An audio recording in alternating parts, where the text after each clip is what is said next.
السلام عليكم ورحمة الله.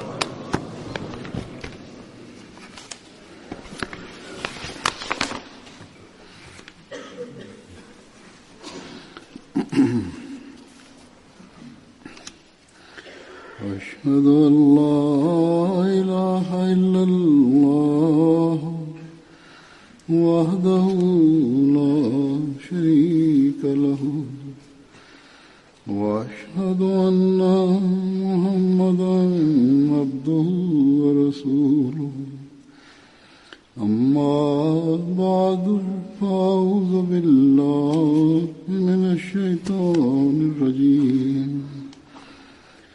بسم الله الرحمن الرحيم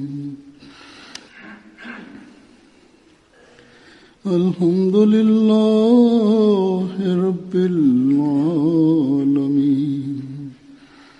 الرحمن الرحيم مالك يوم الدين إياك نعبد وإياك نستعين اهدنا الصراط المستقيم صراط الذين أنعمت عليهم غير المغضوب عليهم ولا الضالين.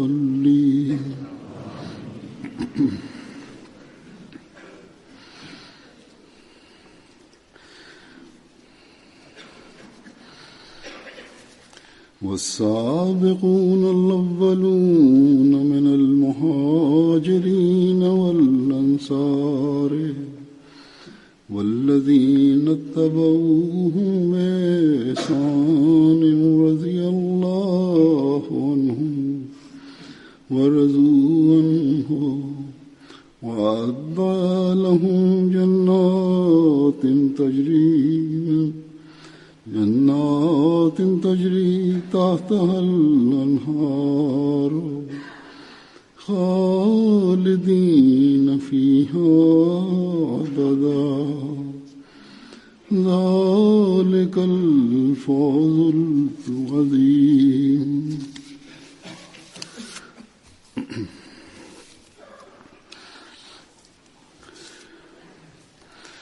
और मुहाजिरीन और अंसार में से सब Im Namen Allahs des Gnädigen, des Barmherzigen. Allah sagt im Heiligen Koran: Die Vordersten, die Ersten der Auswanderer aus Mekka und der Helfer in Medina und jene, die ihnen auf die beste Art gefolgt sind, mit ihnen ist Allah wohl zufrieden und sie sind wohl zufrieden mit ihm. Und er hat ihnen Gärten bereitet, durch welche Ströme fließen, darin sollen sie weilen, ewig und immerdar. Das ist die höchste Glückseligkeit. In diesem Vers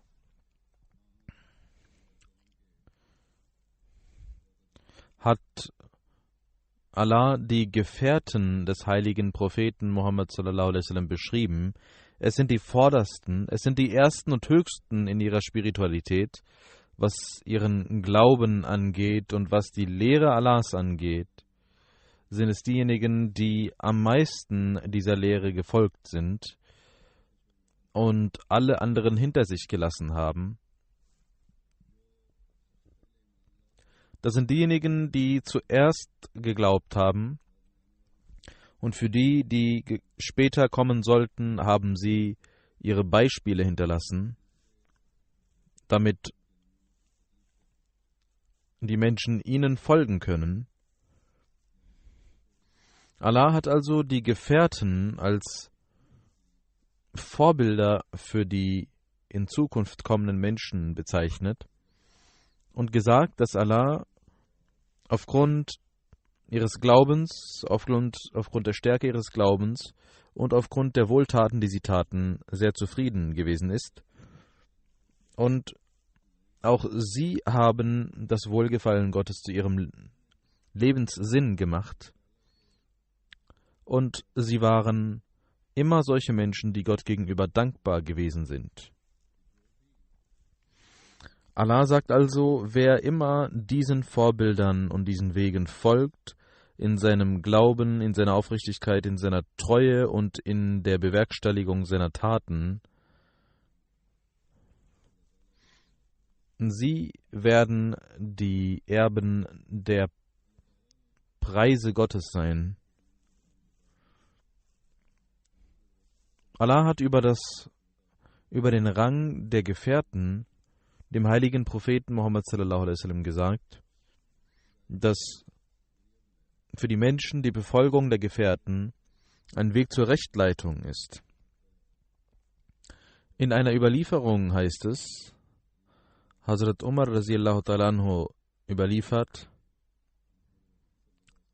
und sagt, ich habe gehört, wie der heilige Prophet Muhammad sallallahu alaihi wasallam sagte,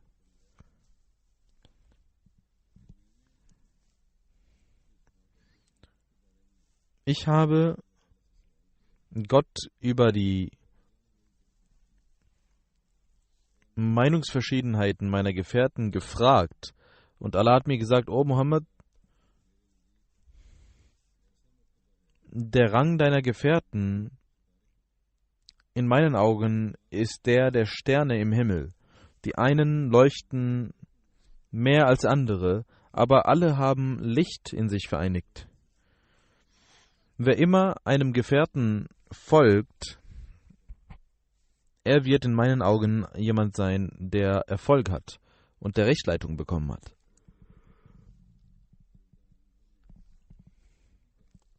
Hazrat Umar radiallahu ta'ala anhu sagte auch, dass der heilige Prophet Muhammad sallallahu alaihi wasallam sagte, meine Gefährten sind wie die Sterne, folget wem ihr wollt, ihr werdet Rechtleitung finden.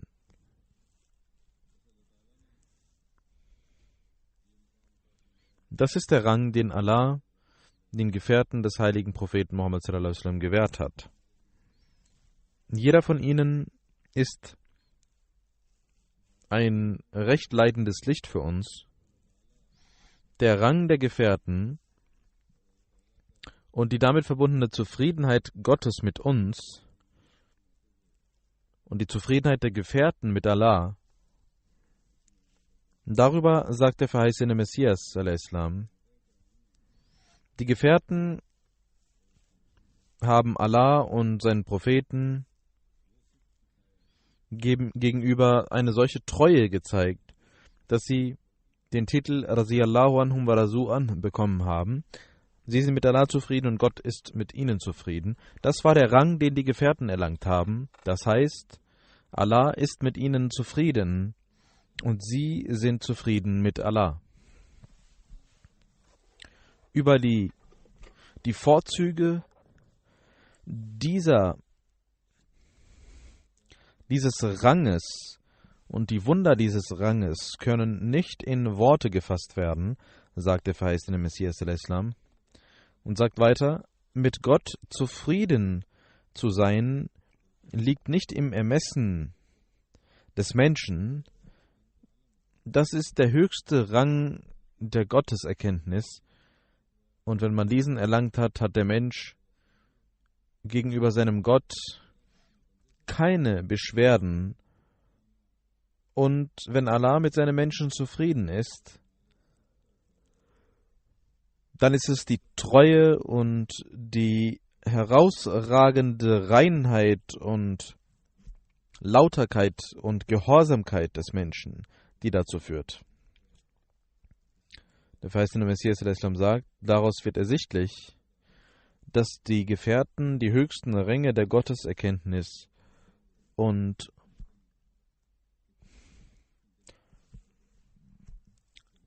der Gottesliebe erlangt hatten. Dann sagt der verheißene Messias al-Islam, ihr sollt eure Herzen rein halten, damit Gott mit euch zufrieden ist und ihr mit ihm zufrieden seid. Das heißt, es soll keine Beschwerde gegenüber Gott übrig bleiben.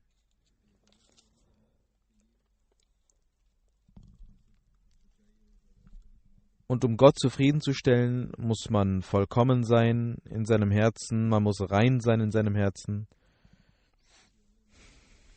Man muss eine gewisse Reinheit erlangen und man muss auch die höchsten Ränge der Gehorsamkeit an den Tag legen. Und der verheißene Messias sagt, wenn das passiert, dann wird Gott mit euch zufrieden sein und ihr werdet mit ihm zufrieden sein. Dann wird er in eurem Körper, in euren Worten Segnungen legen.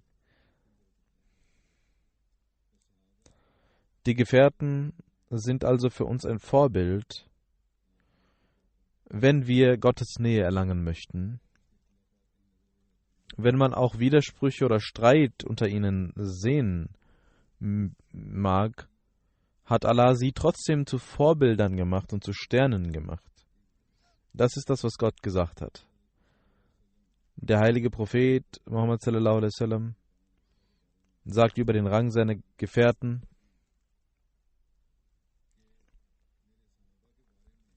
Über meine Gefährten sollte man gottesfürchtig sein, man soll sie nicht verspotten. Wer sie liebt, liebt sie wegen meiner Liebe. Und wer ihnen gegenüber argwöhnisch ist, das wird bedeuten, dass er mir gegenüber Argwohn besitzt. Wer ihnen Leid zufügt, der hat mir Leid zugefügt. Und wer mir Leid zugefügt hat, der hat Gott Leid zugefügt. Und wer Gott Leid zugefügt hat und seinen Zorn erregt hat, dann wird er eine Bestrafung von Gott erlangen. Dann sagt der heilige Prophet Muhammad sallallahu alaihi wasallam weiter: Ihr sollt meine Gefährten nicht beleidigen. Es gibt verschiedene Gruppierungen innerhalb des Islams, vor allem die Schiiten beleidigen viele Gefährten. Und der heilige Prophet Muhammad sallallahu alaihi wasallam hat gesagt, ihr sollt keinen Gefährten beschimpfen, noch sollt ihr ihnen etwas vorwerfen. Ich schwöre bei Gott, der mein Leben in seinen Händen besitzt, auch wenn ihr einen ganzen Berg voller Gold spenden würdet, werdet ihr nicht so viel Lohn erlangen wie sie, wenn sie ein Millionstel davon gespendet haben. Das heißt, das ist ihr Rang und wir müssen ihnen folgen, wenn wir Gottes Wohlgefallen erlangen wollen. Statt gegen jemanden etwas zu sagen oder auch darüber nachzudenken, statt auf unseren eigenen Maßstäben sie zu messen. Das ist ein falscher Weg. Wir müssen, der verheißene Messias ﷺ hat uns eine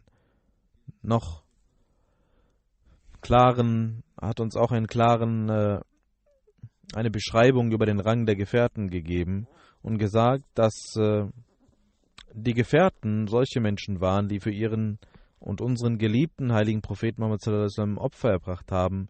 Sie haben Leid erfahren, sie haben ihr Leben dahin gegeben, aber sie haben immer mit Aufrichtigkeit und Treue den nächsten Schritt gemacht. Was war es, was diese Menschen zu solchen Opfern anregte?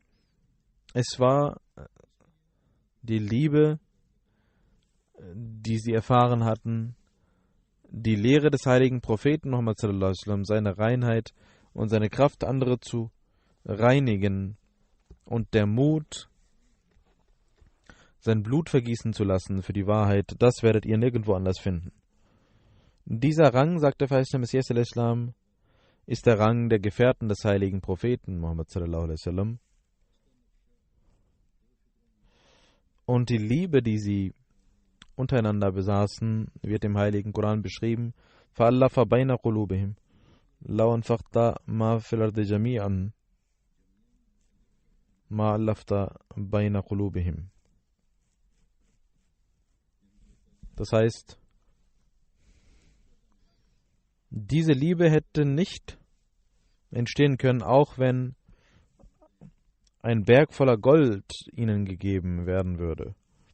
Dann sagte der verheißene Messias sallallahu alaihi wasallam: Jetzt gibt es eine zweite Jamaat, die Jamaat des verheißenen Messias, die die Eigenschaften der Gefährten aneignen muss. Das waren die Gefährten, über die der heilige Koran voll ist. Sind sie so? Fragt der verheißene Messias sallallahu alaihi wasallam. Seid ihr so? Wenn Allah sagt, dass mit dem Messias jene Menschen sein werden, die wie die Gefährten sein werden, dann müsst ihr euch überlegen, die Gefährten waren solche, die ihr Leben, ihre Heimat, ihr Eigentum dahingaben und alles verließen.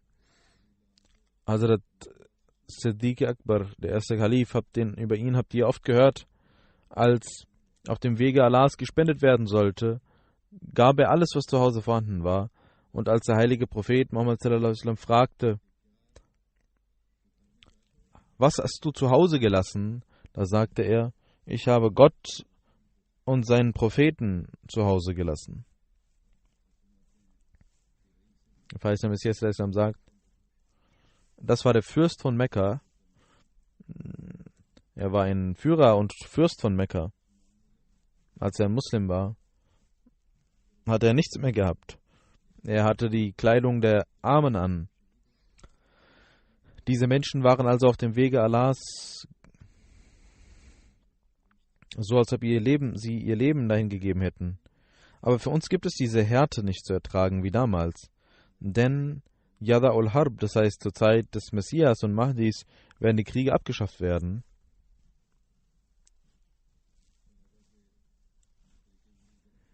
Über den Weg des Sahaba sagt der verheißene Messias sallallahu alaihi wasallam, schaut, die Gefährten des heiligen Propheten Muhammad sallallahu alaihi wasallam, möge Gott mit ihnen zufrieden sein, hatten sie etwa das Weltliche und die Nahrung vor ihren Augen wie die Götzendiener und Ungläubigen? Wollten sie nur ihr Ego? Nein, das ist falsch. Auch in den ersten Büchern steht über sie, dass sie nachts aufstehen würden und beten würden. Ihre Nächte verbrachten sie in Sikr, in Gottes Gedenken und Sorge. Und ihr Leben war gemäß dem Vers des heiligen Koran verbracht worden, nämlich وَمِنْ رِبَاطِ الْخَيْلِ.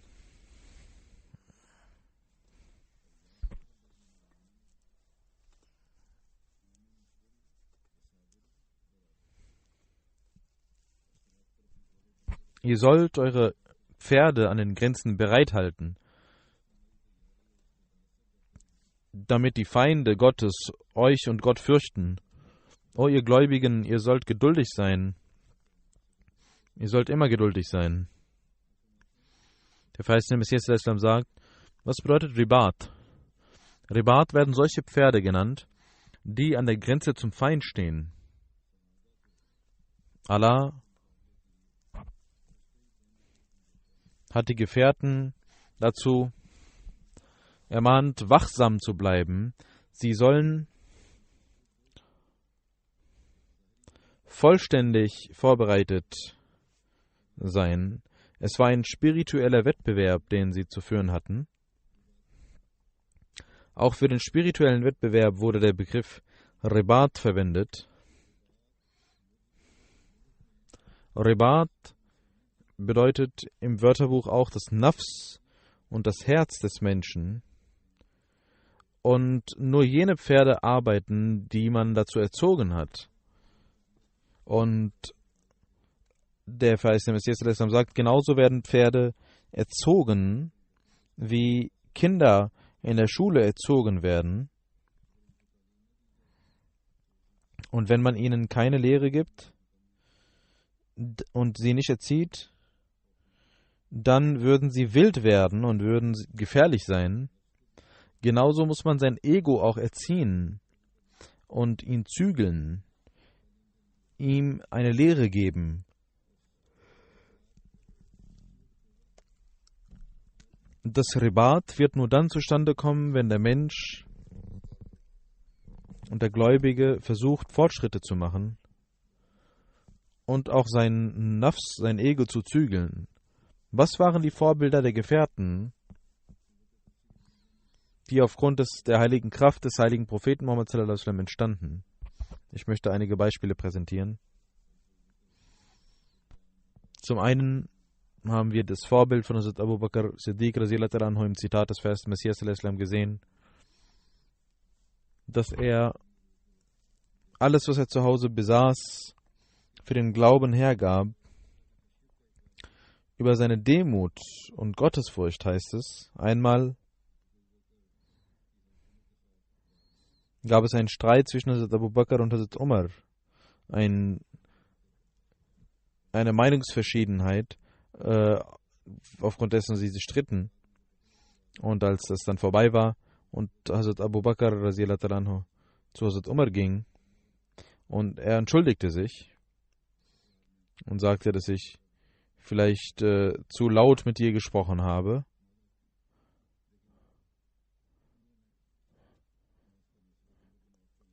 Aber Hazrat Umar radhiyallahu anhu sagte, nein, ich nehme die Entschuldigung nicht an. Hazrat Abu Bakr Siddiq radhiyallahu anhu ging zum heiligen Propheten Muhammad sallallahu alaihi wasallam und erzählte ihm alles und sagte, ich bin gekommen, um mich zu entschuldigen bei Ihnen. Der heilige Prophet Muhammad sallallahu alaihi wasallam sagte, möge Gott dir verzeihen. Nach kurzer Zeit war auch Hazrat Umar radhiyallahu anhu beschämt und dachte, dass er einen Fehler gemacht hat und ging zum Haus von Hazrat Abu Bakr radhiyallahu anhu, um sich zu entschuldigen. Und er sah, dass er nicht zu Hause war. Er ging zum heiligen Propheten Muhammad sallallahu alaihi wasallam, auch Hazrat Umar, und dort sah er ihn und der heilige Prophet Muhammad sallallahu alaihi wasallam wurde rot, als er ihn sah. Als er sah, dass der heilige Prophet Muhammad sallallahu alaihi wasallam mit ihm nicht zufrieden ist.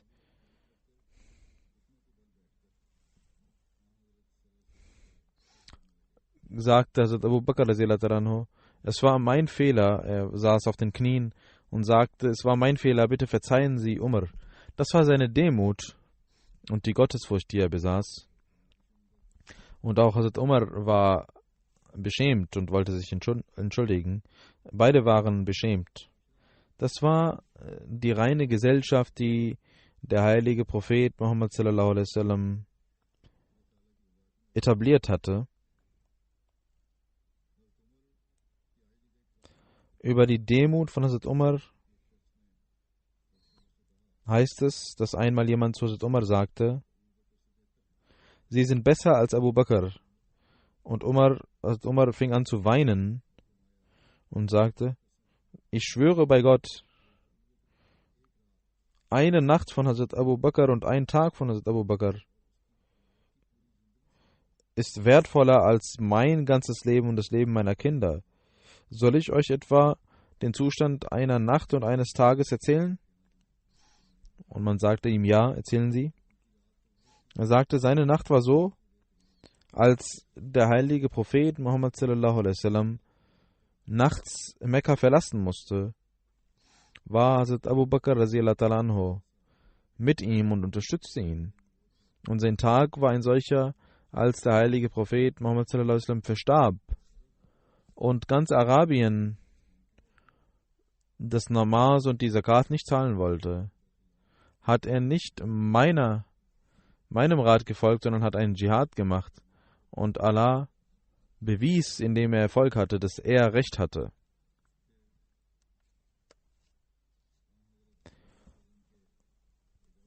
Und ein weiterer Gefährte des heiligen Propheten Muhammad sallallahu alaihi wasallam war, ein großartiger Gefährte war Hazrat Usman, der dritte Kalif.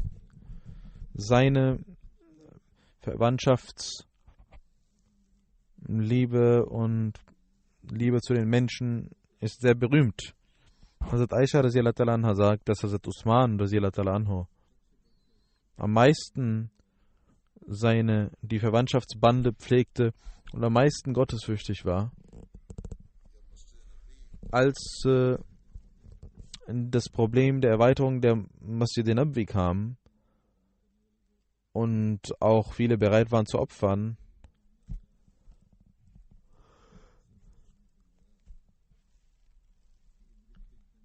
sagte der heilige Prophet Muhammad sallallahu alaihi wasallam, dass die Häuser in die Moschee mit integriert werden sollen. Es waren viele Häuser, die man kaufen musste. Und Hazrat Usman radhiyallahu anhu sagte, ich kaufe diese Häuser, und er gab 15.000 Dirham und erwarb das Grundstück. als die Muslime Wasser brauchten, es war ein Brunnen eines Juden und es war schwierig, Wasser zu bekommen, da kaufte er den Brunnen zu einem Preis ab, den der Jude selbst vorschlug, um den Muslimen Wasser zu geben. Dann Hazrat Ali radiallahu ta'ala anhu, als Amir Muawiyah jemanden bat, über die Vorzüge von Hazrat Ali zu erzählen, da fragte er, werden Sie mir zuhören? Er sagte ja. Und obwohl er verfeindet war. Und er sagte, wenn Sie hören wollen, dann hören Sie zu. Er war ein mutiger, tapferer und kraftvoller Mensch. Er sagte, was entschieden war. Und er entschied immer mit Gerechtigkeit. Und er war die Quelle des Wissens. Und überall sprach er mit Erkenntnis. Und er liebte nicht die Welt, sondern die Nacht und die Einsamkeit im Gebet, den Gottesdienst. Das war das, was er liebte. Statt in der Weltlichkeit versunken zu sein. Er sagte, er weinte und war immer besorgt. Und er lebte wie wir, also ein einfacher Mensch. Er sagt, ich schwöre bei Gott, obwohl wir ihn liebten, konnten wir nicht vor ihm sprechen, weil er so viel Ehrfurcht besaß, weil wir so viel Ehrfurcht vor ihm besaßen. Es war schwierig, vor ihm zu reden. Er respektierte die gläubigen Menschen und gab den Armen Platz bei sich. Wenn es einen kraftvollen Menschen gab und er einen Vorteil ziehen wollte von seinem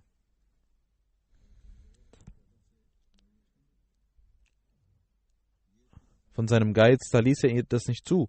Und ein schwacher Mensch hatte immer bei ihm Schutz. Amir Muawiyah sagte, ja, du hast recht, und er fing an zu weinen. Ein Gefährte des heiligen Propheten Muhammad sallallahu alaihi wasallam war Hazrat Abdurrahman bin Auf. Er hat einen großen Rang, was Opferbereitschaft und finanzielle Opferbereitschaft angeht. Er war ein wohlhabender Händler, hatte viel Geld. Einmal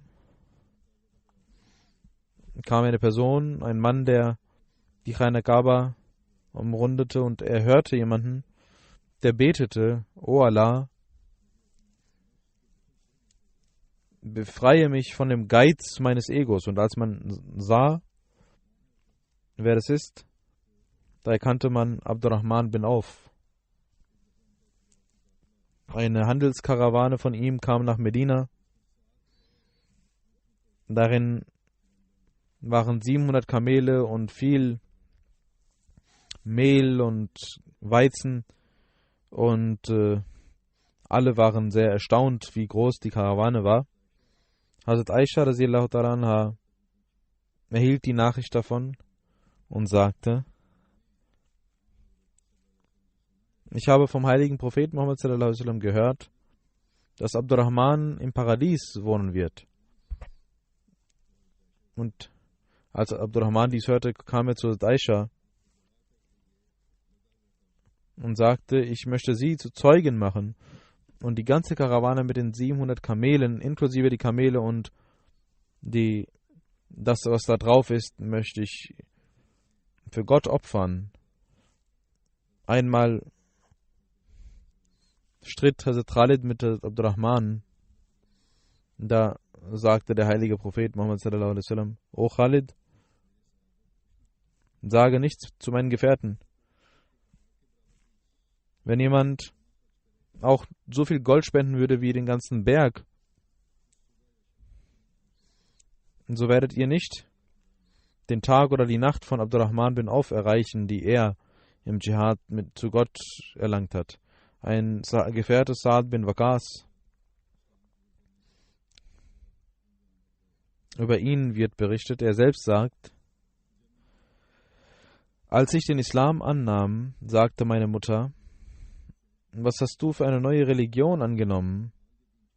Du musst diesen Glauben ablegen, sonst werde ich weder etwas essen noch etwas trinken, bis ich sterbe. Und was wird die Konsequenz sein? Die Menschen werden zu dir sagen, du hast deine Mutter getötet. Er sagte, Mutter, tu dies nicht, denn ich kann meinen Glauben nicht ablegen. Aber sie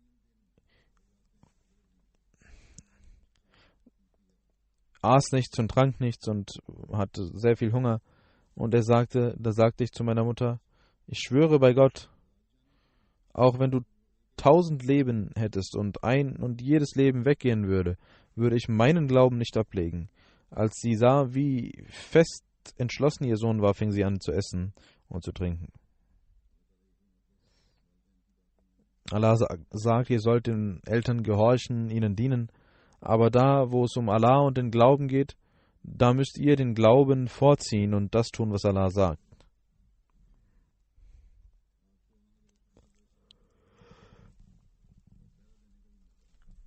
Er hatte auch die Möglichkeit gehabt, den heiligen Propheten Muhammad sallallahu alaihi wasallam als Sicherheitsmann zu beschützen.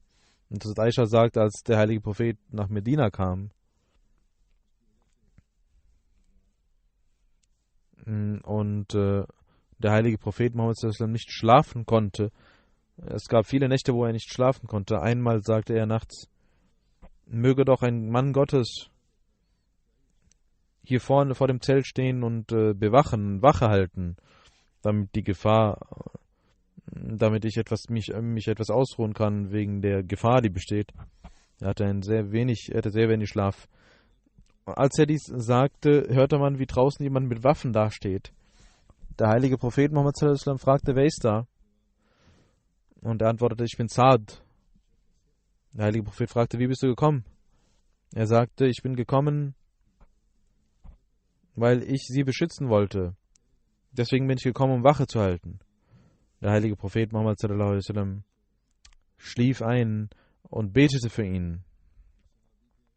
Ein Gefährte, Hazrat Zubair bin al-Awam, er hatte sehr viel Gottesfurcht. Sein Sohn, er wollte nichts tun, was Gott missfällt. Sein Sohn fragte ihn einmal,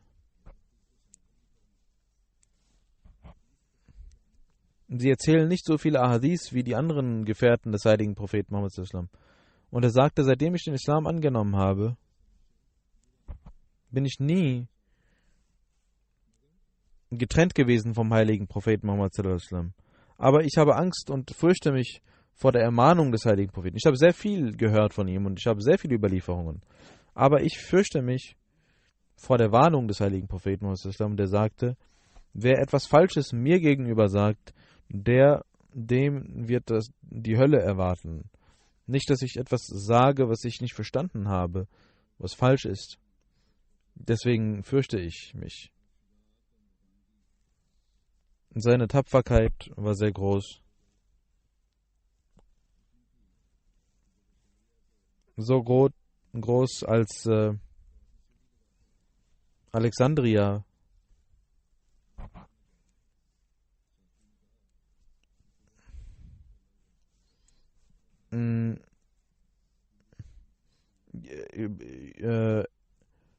umzingelt war und die Pest sich verbreitet hatte, da sagte jemand, man muss sich fürchten vor der Pest. Er sagte, nein, ich werde da draufgehen auf das Schloss.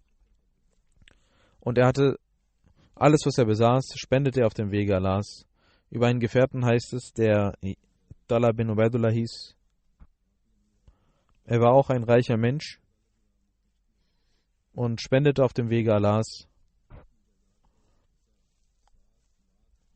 Einmal spendete er 700.000 Dirham an Vermögen bei Hazrat Usman für Gott. Und er war sehr gastfreundlich. Einmal kamen 3 Personen eines Stammes und nahmen den Islam an. Sie gingen zum heiligen Propheten Muhammad sallallahu alaihi wasallam. Der heilige Prophet fragte, wer möchte sich dieser Menschen annehmen? Und Hazrat Allah sagte, ich werde mich darum kümmern. Und er nahm alle drei mit nach Hause und war gastfreundlich zu ihnen. Und sie nahmen sein Haus als ewige Ruhestätte an, bis sie starben. Hazrat Talha pflegt auch die Freundschaftsbande zu wahren. Hazrat Ka'b bin Malik Ansari, als wegen der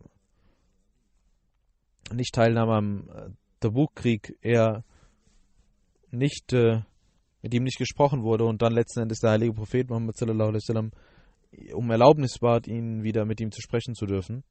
Da ging Hazrat Allah wie ein Verrückter zu ihm und umarmte ihn und sagte Mubarakbad. Hazrat Ka'b sagte immer, dass Talha so sehr wie er mich umarmte und mir Freundschaft gab, so viel Freundschaft habe ich nirgendwo erfahren. Ein weiterer Vorzug, der die Ehe betrifft, eine Ehefrau von ihm sagt, dass Hazrat Talha immer lächelnd nach Hause kam. Er war sehr beschäftigt, alles tat er, aber als er nach Hause kam, kam er nicht so nach Hause, dass die Menschen Angst vor ihm hatten, sondern er kam immer lächelnd und voller Freude nach Hause. Und auch voller Freude ging er aus dem Haus. Auch im Haus behandelte er alle gut. Und nicht, dass er zu Hause die Menschen, seine Familie nicht gut behandelte und draußen voller Freude war. Wenn man nach etwas fragte, gab er immer. Und wenn man still war, da wartete er nicht, bis jemand nach etwas verlangte, sondern gab ihm einfach. Er schaute selbst nach, welche Bedürfnisse die Menschen zu Hause, die Familie hat. Er hatte 4 Ehefrauen und alle waren glücklich. Und wenn man etwas Gutes tat, war er dankbar, und wenn man etwas Schlechtes tat, da verzieh er. Das sind die Prinzipien, die zur Ruhe zu Hause führen, die den Bund von Ehemann und Ehefrau stärken. Ein Gefährte, Ubaidullah bin Mas'ud, über seine Gehorsamkeit zum Khilafat wird berichtet. Hazrat Umar machte ihn für die Ausbildung der Bewohner von Kufa verantwortlich, und er schrieb ihnen, er wird in Medina benötigt, aber wir opfern dies und schicken ihn zu euch, damit ihr erzogen werdet. Das war sein Rang. Auch Hazrat Usman hat diesen Rang immer gepflegt und ihn zum Qazi und Hüter von Baitul Mal von Kufa genannt. Es gab auch einige Übeltaten der Bewohner von Kufa und es gab Schwierigkeiten, weswegen Hazrat Usman ihn von der Amarat befreite und nach Medina zurück beorderte, und die Menschen von Kufa sagten, nein, bleiben Sie hier, niemand wird Ihnen Schaden zufügen. Hazrat Abdullah bin Mas'ud sagte, der Kalif der Zeit hat mir einen Befehl gegeben, und ich kann nicht ihm ungehorsam sein und so zu einem Unfrieden führen. Er ging nach Medina zurück. Über ihn sagt ein Überlieferer, ich habe viele Sahaba gesehen, aber die Herrlichkeit, die er besaß, was den Hang zum Jenseits und die Abneigung zum Materialismus anging, war eine ganz andere. Ein Diener von ihm sagte, dass er immer einen sauberen, reinen, weißen Gewand trug und Duft auf sich trug, und er hatte einen so schönen Duft, dass man erahnen konnte, dass Abdullah bin Mas'ud kommt. Er hatte also auch weltliche Dinge verwendet, aber er liebte nicht den Materialismus. Hazrat Bilal, der jegliche Art von Schmerz erlitt und immer nur Gottes Namen nannte, und man schliff ihm durch den heißen Sand, aber er blieb seinem Glauben treu und sagte Ahad, Ahad und sagte La ilaha illallah Muhammadur Rasulullah. Sa'ad bin Muaz Ansari, am Tage von Badr antwortete er von den Ansar, jene Antwort, die der heilige Prophet Muhammad sallallahu alaihi wasallam hören wollte, und er sagte: O Prophet Allahs, wir haben an dir geglaubt und wir bezeugen, dass sie wahrhaftig sind und ihre Lehre wahrhaftig ist. Und wir haben versprochen, dass wir immer ihnen gehorchen werden, sofort gehorchen werden. O Prophet Allahs, tun Sie, was Ihre Absicht ist. Inshallah, Sie werden sehen, dass wir Ihnen Folge leisten. Wenn Sie uns auch sagen, dass wir ins Meer stürzen sollen, werden wir dies tun. Und kein einziger wird zurückbleiben. Und wir haben keine Angst vor dem Feind. Wir können uns im Wettbewerb messen. Und wir wissen, dass wir so etwas tun werden, womit Sie zufrieden sein werden. Sie können uns hinführen, wo Sie mögen.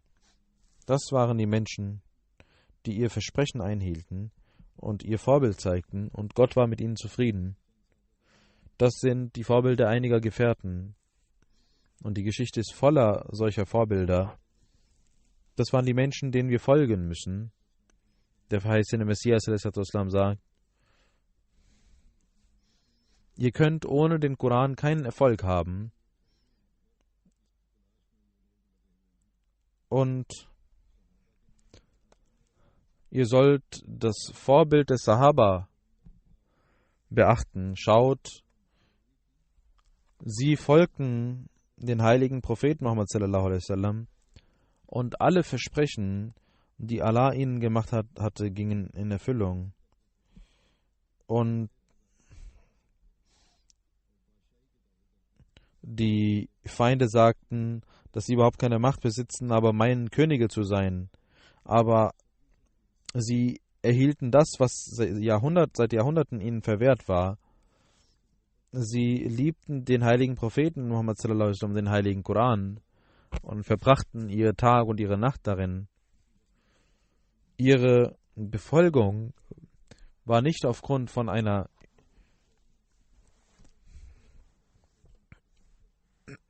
Sie folgten nicht den Ungläubigen in keiner Weise, nachdem sie geglaubt haben, und fingen an, der islamischen Lehre zu folgen. Bis der Islam so handelte, war das die Zeit der Herrlichkeit und des Höhepunktes. Und der Islam schritt fort und voran. Dann sagte der verheißene Messias dann weiter über die Segnungen der Gefährten.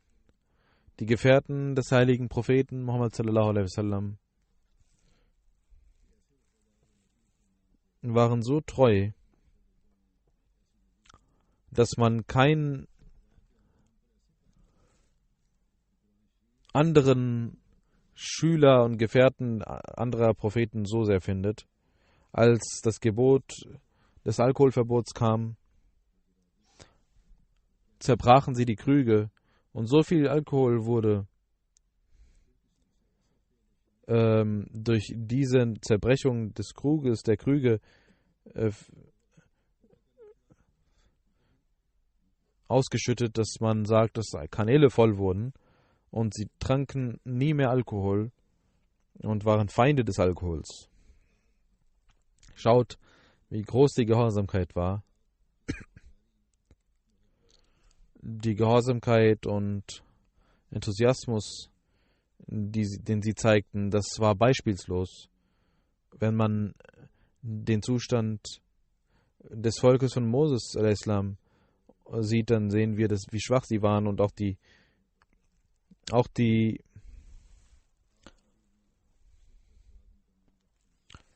Jünger Jesu al-Islam waren sehr schwach, und auch die Christen meinen, dass sie schwach waren, und Jesus selbst hat sie als schwach bezeichnet, und einer ließ ihn verhaften, der andere verfluchte ihn, Jesus al-Islam. Aber die Gefährten des heiligen Propheten Muhammad sallallahu alaihi wasallam waren so mutig, dass Allah selbst gesagt hat, dass sie bereit waren, auf dem Wege Allahs ihr Leben dahin zu geben.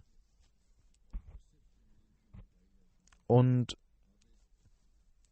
jede Eigenschaft des Glaubens besitzen sie. Sie waren Gottesdiener und tapfere und gütige Menschen, und kein anderes Volk hat diese Eigenschaften wie sie. Der verheißene Messias sagt, die Schwierigkeiten und Probleme, die die Gefährten erleiden mussten, wir sehen kein anderes Volk, das so sehr danach lebte. Sie mussten letzten Endes ihr Land verlassen und mit dem heiligen Propheten Muhammad sallallahu alaihi wasallam auswandern. Und als in den Augen Gottes die Übel der Kuffar, der Ungläubigen, so groß waren, dass sie den Höhepunkt erlangten, erhielten sie die Strafe Gottes.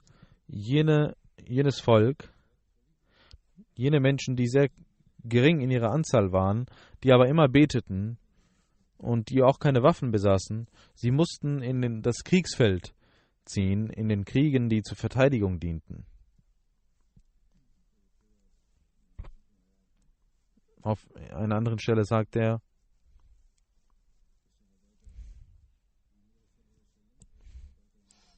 der heilige Prophet Muhammad sallallahu alaihi wasallam und die Gefährten, wenn man ihre Zeit betrachtet, dann sehen wir, dass sie einfache Menschen waren. Sie waren rein und ihre Herzen waren völlig rein und leuchteten von dem Wort Gottes. Qad aflaha man zakkaha. Dem folgten sie, das heißt, sie wurden gereinigt. Der verheißene Messias sagt,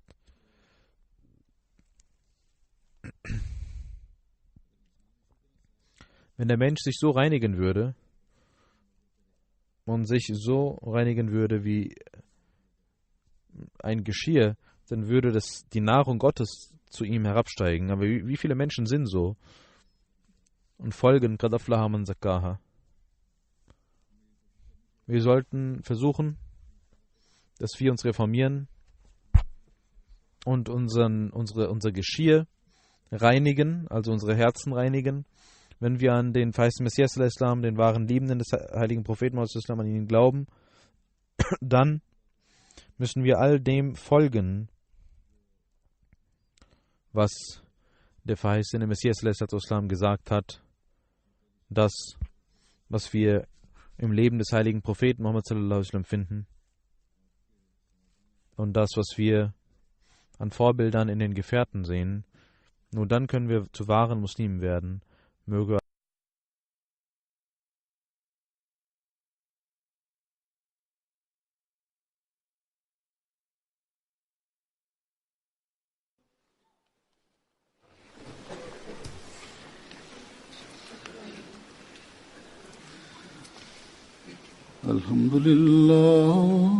الحمد لله نحمده ونستعينه ونستغفره ونؤمن به ونتوكل عليه ونعوذ بالله من شرور أنفسنا ومن سيئات أعمالنا من يهده الله فلا مضل له ومن يضلل فلا هادي له ونشهد أن لا إله إلا الله ونشهد أن محمدا عبده ورسوله عباد الله رحمكم الله إن الله يأمر بالعدل والإحسان